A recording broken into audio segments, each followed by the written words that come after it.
अस्सलाम वालेकुम स्टूडेंट्स। हमने पीछे relation between linear velocity and angular velocity का स्केलर वर्शन पढ़ा था। यानी स्केलर फॉर्म में हमने ये relation between linear velocity v और एंगुलर वेलोसिटी ओमेगा डिराइव किया था।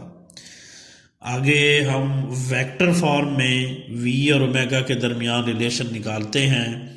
यानी वेक्टर फॉर्म में जो लीनियर वेलोसिटी और एंगुलर वेलोसिटी का क्या रिलेशन होगा ये हम यहाँ देखेंगे। यानी vector form of relation between linear velocity v और एंगुलर वेलोसिटी ओमेगा ये हम यहाँ देखेंगे। ये देखिए, ये तीन एक्सिस हैं, एक्स वाई और जी एक्सिस। एक बॉडी यूं करके सर्कल में हरकत कर रही है, सर्कल में गर्दिश कर रही है। फ़र्ज़ करें वो यहाँ पे है, उस पी पे है, उसका जो ओ के लिहाज से पोजीशन वेक्टर आर है, ये एंगल थीटा है। अगर हम इसकी रेजोल्यूशन करें तो इसके दो कंपोनेंट होंगे। ये थीटा के नीचे वाला कंपोनेंट आपको बार बार बताया, ये होता है आर कॉस थीटा, और थीटा के सामने वाला कंपोनेंट जो है वो आर साइन थीटा होता है। इस तरह ये थीटा के दो कंपोनेंट्स दिखाए गए हैं। तो यही रिलेशन पहले हम स्केलर फॉर्म में यूज़ करेंगे। As v is equal to होता है आर ओमेगा। उस केस में आर रेडियस था जो हमने पीछे पढ़ा था, v लीनियर वेलोसिटी थी और ओमेगा जो है वो एंगुलर वेलोसिटी थी। तो इन दिस केस सर्कल का रेडियस उस केस में तो r था। इस केस में इस सर्कल का जिसमें बॉडी मूव कर रही है, जिस सर्कल में बॉडी महवे गर्दिश है, इस केस में उसका रेडियस r नहीं है बल्कि कौन सा है, r साइन थीटा है। इस केस में रेडियस r नहीं है बल्कि कौन सा है, r साइन थीटा। तो r की जगह हम क्या लिखेंगे यहाँ पर, r साइन थीटा, साथ क्या आ जाएगा, ओमेगा आ जाएगा। और इसे जब अरेंज करके लिखेंगे, याद रखिए कि इस केस में फार्मूला वही लगाया है, लेकिन इस केस में रेडियस r नहीं है बल्कि r साइन थीटा है। तो इसलिए r की जगह r साइन थीटा लिख दिया। तो v इज इक्वल टू बनेगा फिर ओमेगा r साइन थीटा। अब हम v की डायरेक्शन देखते हैं कि डायरेक्शन किधर होगी। वेलोसिटी की डायरेक्शन यूं करके सर्कल पर जो है वो टेंजेंट होती है, इधर v होगा। और ओमेगा की डायरेक्शन जो है ना वो राइट हैंड रूल से निकलती है कि जिधर बॉडी रोटेट कर रही हो उधर हम दाएं हाथ की उंगलियां घुमाते हैं। अंगूठा एंगुलर वेलोसिटी ओमेगा की डायरेक्शन को शो करता है। पीछे बताया था कि जो डायरेक्शन एंगुलर डिस्प्लेसमेंट थीटा के लिए लगेगी वही डायरेक्शन हम यहाँ पर एंगुलर वेलोसिटी ओमेगा के लिए भी लगाएंगे। यूं करके बॉडी जो है वो अगर एंटी क्लॉकवाइज घूम रही है तो एंटी क्लॉकवाइज उंगलियां यूं घुमाएंगे, अंगूठा ऊपर जाएगा। ऊपर कौन सा एक्सिस है, ये जी एक्सिस। एंगुलर वेलोसिटी की डायरेक्शन जी एक्सिस वाली होगी। वी की डायरेक्शन यूं करके सर्कल पर टेंजेंट होगी। यानी ये अगर जो सर्कल है ये वाला, वी की डायरेक्शन सर्कल पर टेंजेंट है, ओमेगा की डायरेक्शन इधर है और आर की डायरेक्शन इधर है। ये देखिए v r पर भी परपेंडिकुलर है और साथ साथ ओमेगा पर भी क्या है, परपेंडिकुलर है। क्योंकि ये देखें r इस तरह है और v इस तरह सर्कल पर टेंजेंट है। इनके दरमियान एंगल देखें कितना होगा, 90 का। इसी तरह v इस तरह है और ओमेगा ऊपर है, इनके दरमियान में भी एंगल क्या है, 90 का है। तो v ओमेगा पर भी परपेंडिकुलर है, r पर भी परपेंडिकुलर है। आपको पीछे बताया था कि परपेंडिकुलर को इंग्लिश में नॉर्मल भी कहते हैं। और नॉर्मल की वजह से जब हम वेक्टर फॉर्म में लिखेंगे तो इसकी डायरेक्शन के लिए यूनिट वेक्टर n हैट लगेगा, क्योंकि परपेंडिकुलर डायरेक्शन के लिए यूनिट वेक्टर n हैट लगता है। और जिस तरह आपने पढ़ा होगा वेक्टर प्रोडक्ट का फार्मूला, जो a क्रॉस b ये होता है a की मैग्नीट्यूड b की magnitude sine theta n hat. वैसे यहाँ पर omega r sine theta n hat ये किसके इक्वल होगा, ओमेगा वेक्टर क्रॉस क्या होगा, r वेक्टर। तो omega r sine theta n hat ये किसके इक्वल होगा, ओमेगा क्रॉस r इसकी जगह पर ये वैल्यू पुट करेंगे। वेक्टर फॉर्म में v का फार्मूला बनेगा ओमेगा क्रॉस r। तो this is the relation between linear velocity v and angular velocity omega in vector form. आगे हम जो है वो relation between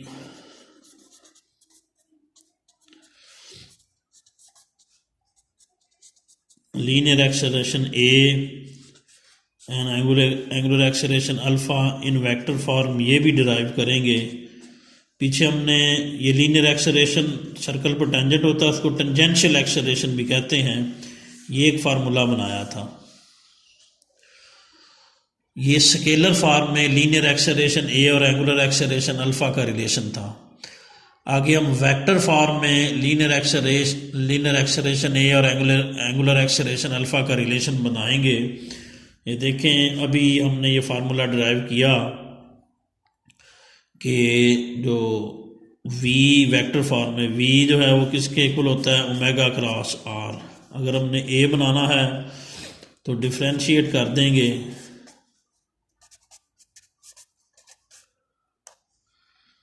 with respect to t।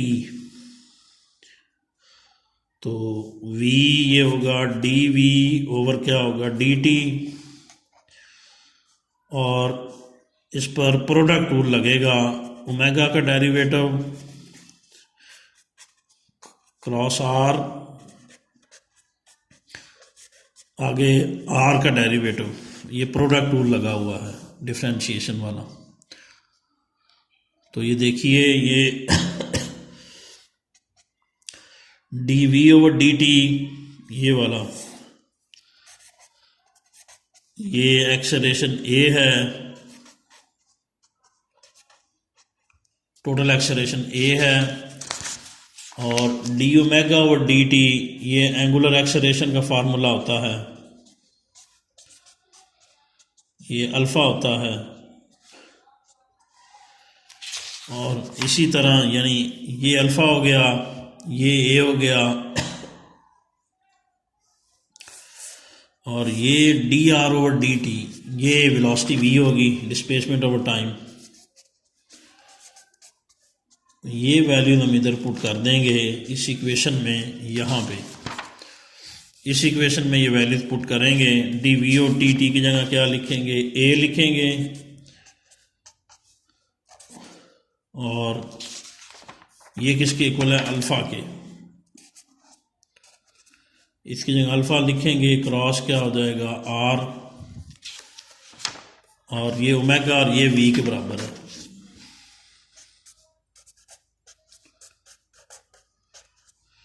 तो ये रिलेशन बनेगा। तो स्टूडेंट्स, ये अगर यही सर्कल जो पीछे हमने बनाया था, इसका ऊपर वाला व्यू अगर हम देखें,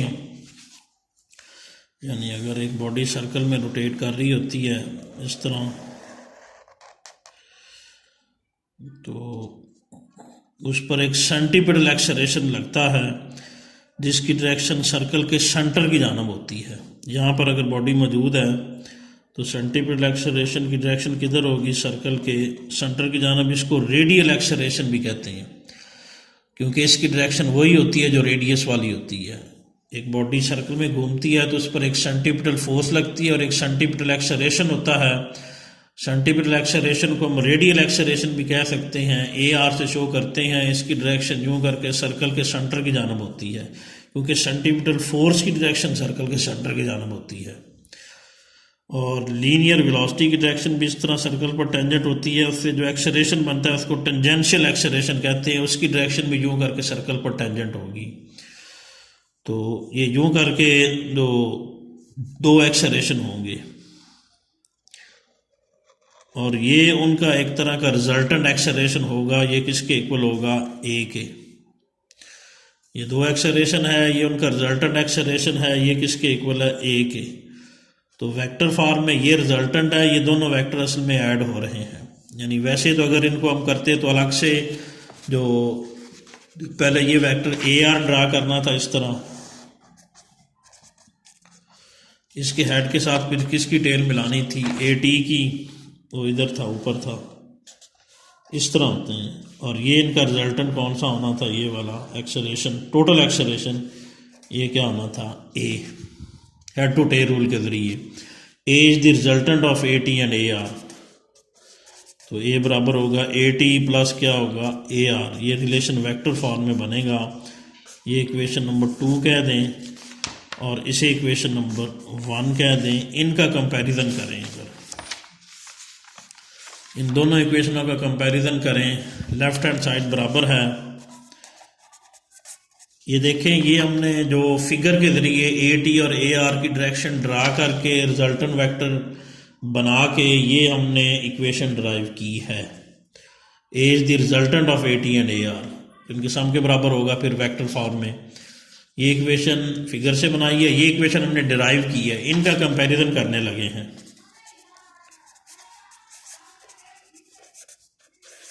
इनकी लेफ्ट हैंड साइड बराबर हैं तो राइट हैंड साइड भी बराबर होंगी, यानी A T plus A R ये बराबर होगा इसके अल्फ़ा क्रॉस आर, क्रॉस था, प्लस ओमेगा क्रॉस वी।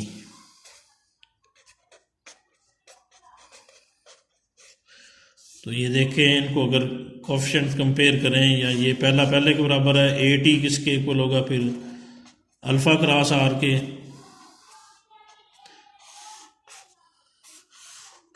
ये दूसरा दूसरे के बराबर होगा, ए आर किसके इक्वल होगा, ओमेगा क्रॉस वी के। तो ये टेंजेंशियल एक्सेलरेशन का रिलेशन बनेगा वेक्टर फॉर्म में, ये रेडियल एक्सेलरेशन या सेंटीपिटल एक्सेलरेशन का रिलेशन बनेगा वेक्टर फॉर्म में। तो ये this is the relation between tangential acceleration A T and angular acceleration alpha in vector form.